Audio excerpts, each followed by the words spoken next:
Seja bem-vindo ao Vida com Deus. E o tema de hoje é buscar a paz e fazer o bem.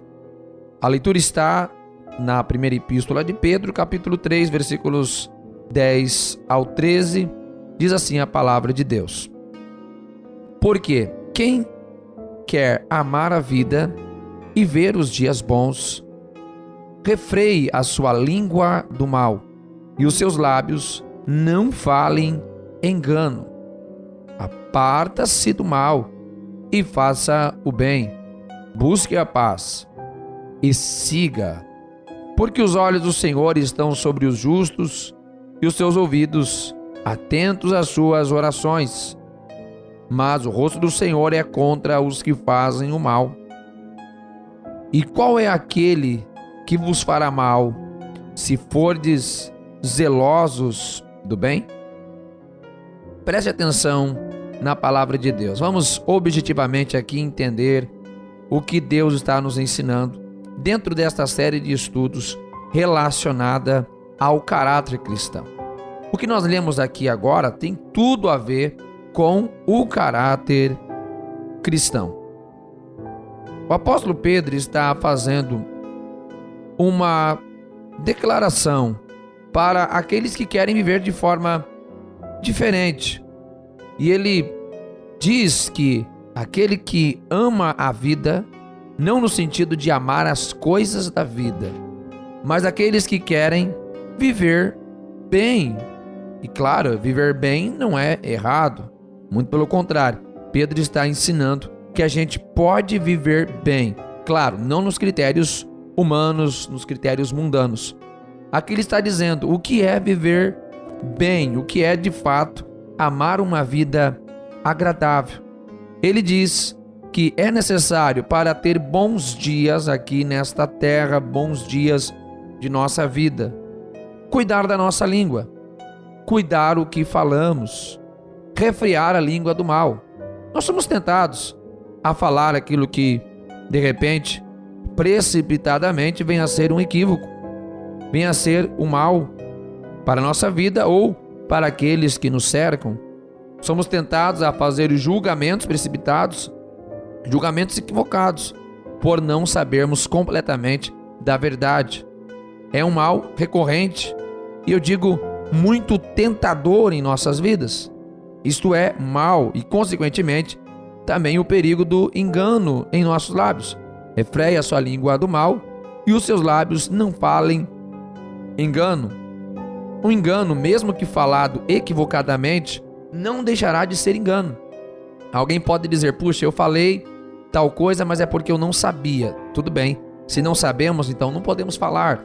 Se não temos a certeza daquilo que estamos dizendo, é melhor nos calar, porque o engano não vai vestir capa de verdade pelo fato de quem está falando não conhecer o fato por completo.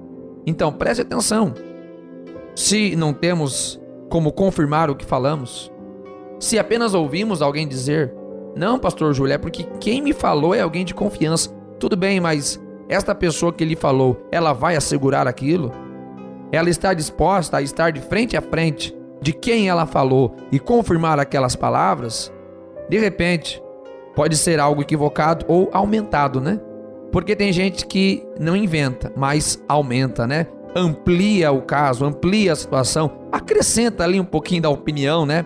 Muda quase tudo, na verdade, né? Muda a versão praticamente. Enfim, precisamos, meus irmãos, nos cuidar para que a nossa língua não seja usada para o mal, para que a gente não venha deixar nossos lábios serem usados para o engano, mesmo que seja por algum equívoco. Então vamos vigiar, vamos cuidar e usar os nossos lábios para a glória de Deus. Vamos usar nossos lábios para adorar a Deus. Em segundo lugar, após ele falar sobre o cuidado da língua como um critério essencial para uma vida boa e dias agradáveis, ele fala também de apartar-se do mal e fazer o bem. Aqui nós temos duas esferas a serem consideradas dentro desse segundo aspecto. Primeiro, apartar-se do mal.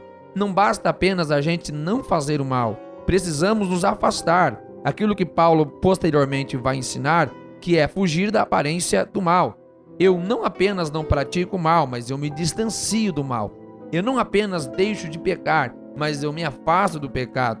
Quantos crentes que, mesmo tendo dezenas de anos na igreja, eles não pecam, não porque eles sabem que é pecado e não querem desagradar a Deus. Simplesmente não pecam porque eles entendem que não podem. Alguém falou para eles que não podem. Na verdade, eu não vou pecar contra Deus porque eu sei que o pecado é abominável e eu não quero entristecer a Deus. Eu não vou pecar porque eu não quero desligar a minha comunhão com Deus. Logo, eu vou me afastar com todas as minhas forças. Onde eu ver qualquer sinal de pecado, eu vou ir para o outro lado. Onde eu ver que há qualquer risco de eu ser tragado pelo pecado, eu vou para o lado oposto. É isso que Pedro está dizendo. Vou cuidar da minha língua em primeiro lugar e segundo, eu vou me afastar do mal. Não vou nem chegar perto. Tem crente, meus irmãos, que anda na beira do abismo. Ele não se importa de levar uma vida ali em cima do muro, sabe? Aquela questão que muitas vezes até eu exemplifico no altar. A pessoa que anda na beira do precipício. Meus irmãos, o pecado é um grande precipício.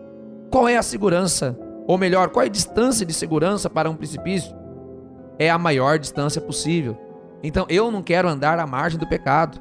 Eu não quero nem chegar perto do pecado. Quantos crentes muitas vezes querem saber quais são os limites do pecado? Pastor, até onde eu posso ir? Até que ponto eu posso praticar? Meu irmão, cai fora. Quanto mais longe do pecado a gente estiver, mais seguro nós estamos. E ele diz, afasta-te do mal e, em segundo lugar, ele diz aqui, e apegue-se ao bem, faça o bem. Eu não apenas deixo de cometer pecado, mas eu começo a fazer aquilo que agrada a Deus. São os dois tipos de pecado. É o pecado por comissão, quando eu faço o que eu não deveria fazer, e o pecado por omissão, como diz Tiago sobre isso. Aquele que sabe fazer o bem e não faz, peca. Então ele diz, não apenas deixe de fazer mal, mas faça o bem. A minha vida cristã, o meu caráter cristão, não se resume apenas naquilo que eu deixo de fazer quando eu sou um cristão. Não se resume apenas ao fato de eu, por ser cristão, eu deixar de cometer uma série de coisas que, claro, eu devo deixar de fazer, mas eu também devo praticar aquilo que a Bíblia manda eu fazer. Então são coisas que eu não devo fazer e outras que eu devo fazer. Se eu não fizer o bem que eu devo fazer, eu peco por omissão. Observe o que é o Evangelho. Muitas pessoas pensam que por estarem na igreja, por já terem sido salvas, por já terem o seu nome no hall de membros, está tudo certo. Ah, pastor, eu já sou de Deus, já entreguei minha vida para Jesus. Ah, pecar eu não peco mais. Ah, fazer as coisas do mundo eu não faço mais. Glória a Deus por isso. Glória a Deus. Porém, se nós não fizermos o bem, se nós não fizermos o que devemos fazer como cristãos, nós também estamos pecando. Não basta apenas eu deixar de mentir, eu tenho que começar a falar a verdade. Se eu, antes de conhecer a Cristo, eu roubava, não basta apenas eu deixar de roubar. Agora eu devo usar o que eu tenho para ajudar outras pessoas. Então observe como é de um extremo para outro extremo. É do extremo do mal para o extremo do bem. Não é ficar no meio termo, não é ficar ali mais ou menos. A grande verdade é, Jesus disse à igreja de Laodiceia, eu vou vomitar vocês porque vocês são mornos. E sim, o que é o crente morno? É este que diz, eu não faço mal, mas também não faço bem. É morno. Ah, eu não mato ninguém, mas não ajudo ninguém também, né? Mais ou menos assim. Tô aqui. Não vai e não fica, não sabe o que faz da sua vida. Preste atenção. Aparte do mal e se apegue ao bem. Faça o bem. Ele está dizendo, os olhos do Senhor estão sobre os justos. Quem é o justo? Quem deixou o mal e faz o bem. E Deus vai ouvir esta oração. Este é o justo. Este terá a sua oração atendida. Deixou o mal e está fazendo o bem. Está vivendo o bem, praticando o bem. Vivendo plenamente a palavra de Deus. Vivendo aquilo que Deus quer que a gente viva. Pelo contrário, aquele que não deixar o mal e não se apegar em fazer o bem, diz a palavra de Deus, o rosto do Senhor é contra os que fazem o mal. Lembrando que deixar de fazer o bem também é um mal. Meus irmãos, precisamos fazer essa reflexão da nossa vida. Que tipo de cristão nós estamos sendo? Será que a gente se garante, entre aspas, como cristão, apenas por fazer parte do hall de membros da igreja? Apenas por participar da Santa Ceia? Claro que é necessário participar da ceia. Apenas por sermos contribuintes fiéis da casa de Deus? E claro que devemos ser. Mas será que apenas esses fatos exteriores são o que em nosso coração estão tentando nos convencer que somos verdadeiros seguidores de Cristo? Meus irmãos, que Deus tenha misericórdia de nós. E a gente venha hoje refletir nesta palavra que Deus vem trazer aos nossos corações nesta meditação.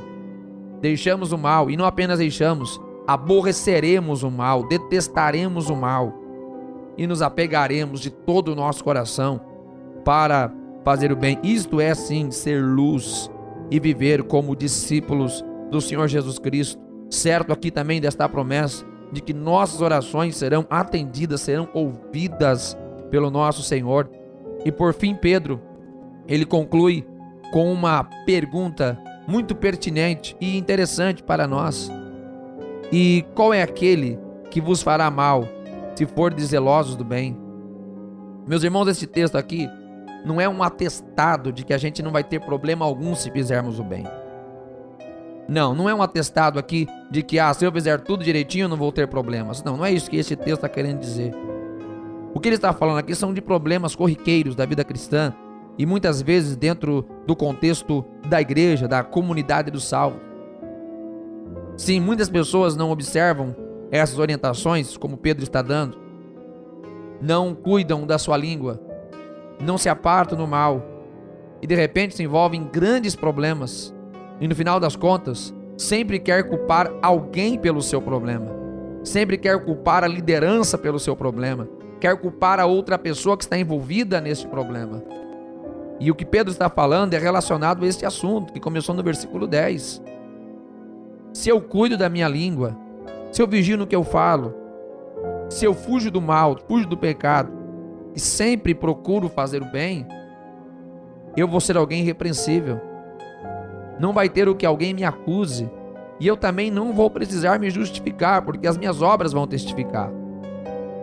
Concluindo este assunto, nós observamos que quando alguém quer falar de uma situação que ela está envolvida em algum problema, observe, ela nunca fala o que ela fez de errado.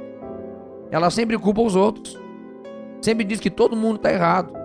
Se houve uma confusão, se houve uma contenda, se houve uma briga, uma dissensão, nunca a pessoa vai dizer: pastor, é verdade, olha, a gente brigou, mas é porque eu fiz errado, pastor, é verdade. Eu fiz aquilo outro, não vigiei, foquei, falei mal de alguém, fiz o que não devia. Não, as pessoas sempre se auto-justificam e culpam os outros. Agora Pedro está dizendo: quem vai fazer mal ou vai ter mal para fazer se eu estou fazendo bem? O que vão fazer se eu não uso a minha língua para o engano? Quem é que vai me colocar em confusão? Se eu vivo em função do bem e fujo do mal, horas não há o que eu me preocupar. Posso ficar com a minha consciência tranquila. Sim, alguém que vive conforme o caráter cristão, sim, que é identificado verdadeiramente como um discípulo de Jesus, ele tem sua consciência tranquila, ele dorme em paz, sabe que está agindo sempre conforme a palavra de Deus e em sua vida reflete a glória do Senhor. Esta foi a nossa meditação de hoje, aqui dentro.